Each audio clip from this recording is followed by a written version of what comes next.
This boy is bullied, so he works hard to become one of the top CIA agents. However, after his partner dies, he needs help from the Golden Boy to uncover a conspiracy and clear his name.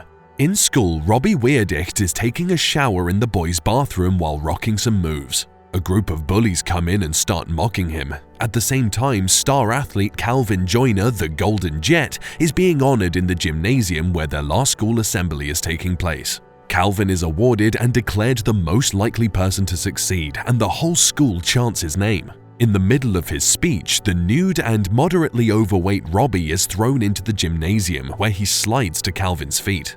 The whole school bursts out laughing, but Calvin feels very sorry for Robbie, so he removes his varsity jacket and gives it to him. The poor guy takes the jacket and walks out of the gymnasium humiliated, thanking Calvin for the kind gesture. Flash forward to 20 years later, Calvin works as a forensic accountant and is hugely dissatisfied with his work. His annoying co-worker Brian approaches Calvin saying his former assistant Ethan had gotten a promotion which Calvin thought would be his. Brian invites him to lunch to warm up to the new boss, but Calvin refuses. Calvin is married to Maggie, who works as a lawyer. Maggie's excited about the next night, waiting to reunite with her former classmates at their high school reunion. However, Calvin refuses to go to the reunion as he feels he hasn't lived up to the success his classmates expected him to achieve. That evening at work, he gets a friend request from Bob Stone. Calvin accepts the friend request and realizes the person texting him is Robbie, the overweight guy. Bob invites Calvin for drinks that evening, and Calvin agrees. Maggie is worried about their relationship and suggests the couple try therapy. As Calvin has a commitment that evening with Bob, the two postpone the meeting to the following evening at 6. Calvin goes to the bar where he's supposed to meet with Bob. Standing in the bar, he looks confused when a muscled man nearly knocks him off his feet. The guy reveals himself to be Bob, and Calvin is visibly shocked. He's amazed by Bob's physique, but Bob praises Calvin, showing he still idolizes him. A waitress tries to get it on with Bob, but he dismisses her. Calvin wants Bob to talk about himself, but Bob expertly diverts all his questions back to Calvin, his life, his marriage, and his work. Bob goes to get them more drinks when a guy takes Bob's chair. When Calvin tries to stop the big guy, a conflict ensues. Bob returns and the other guy and his friends start threatening them. Knowing he can't handle a full-on brawl, Calvin wants to get away from the bar, but Bob is up for the challenge. He manages to beat the 4 dudes. After they leave the bar, Bob takes Calvin to their former high school. Calvin's excitement increases when he sees that Bob has a superbike. The two guys find a wall where the school has set up a monument in preparation for the forthcoming reunion. As they walk through the school corridors, Bob stops at the gymnasium.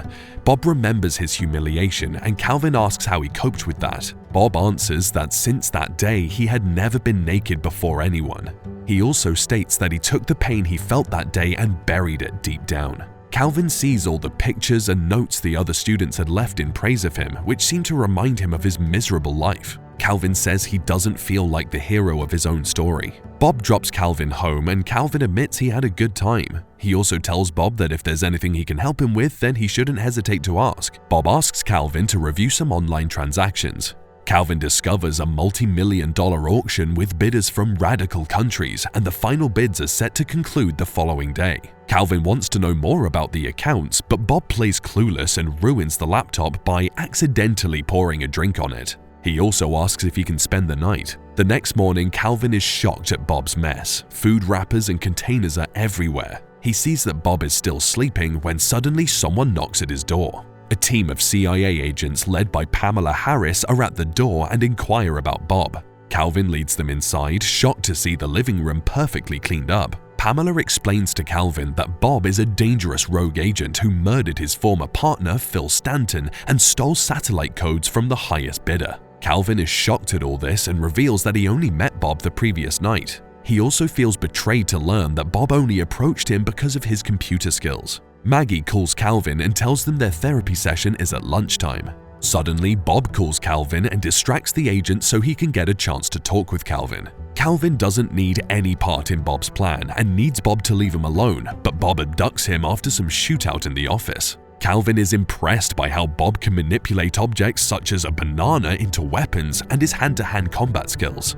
The two flee and Bob tells Calvin whether he likes it or not, he's already on the CIA's watch list. The two stop at an abandoned building to remove GPS from the stolen vehicle. Bob tells Calvin his part of the story, revealing his partner was killed by the Black Badger, a criminal hacker whom Bob wants to expose. Calvin doesn't want any part of this case and wants to leave, but suddenly a bounty hunter comes to kill Bob, who has a massive bounty on his head. After the assassin falls from his bike, Calvin steals his motorcycle and meets up with his wife at the therapist's office. Calvin goes into the office but is intercepted by Pamela. Pamela reveals she knows Bob is coercing Calvin. She reveals that Bob is the Black Badger, a name he created as a figment of his imagination. The detectives show Calvin an ear, the only part left of Phil. Pamela warns him to refrain from telling his wife what's happening and gives him a button to press, alerting the CIA of Bob's location. When Calvin goes into the doctor's office, he's shocked to see Bob posing as the counselor.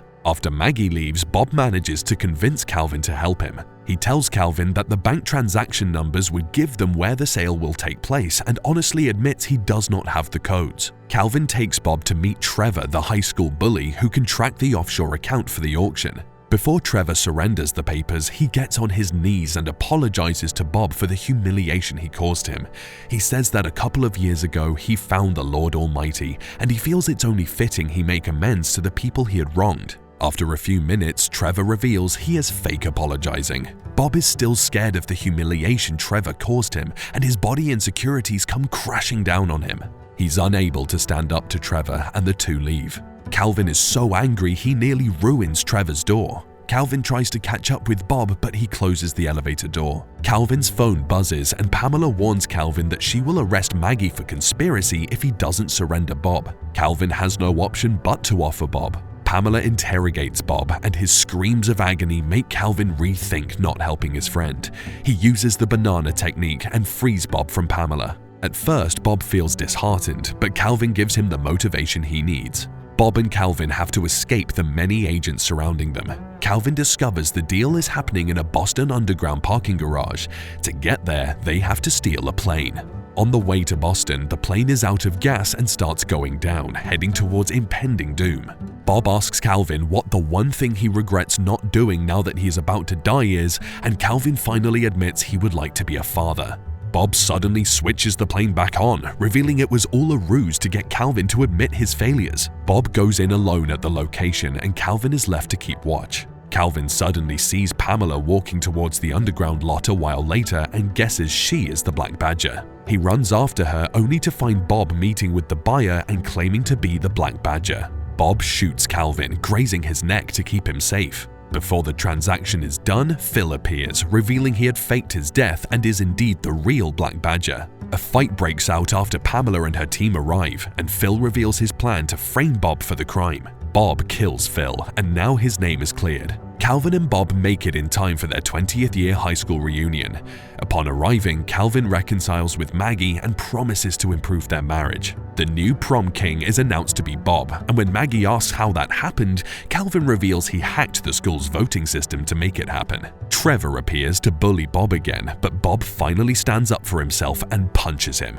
He gives an acceptance speech in which he reveals he is Robbie. He cites the importance of overcoming obstacles and praises Calvin as his best friend. He then relives the most embarrassing incident on his own terms by stripping off all of his clothes. He then encounters his high school crush, Darla, with whom he proceeds to dance. As the film ends, we see Maggie is now pregnant and Calvin has joined the CIA as Bob's co-worker. Bob returns Calvin's varsity jacket as a gift for his first day on the job.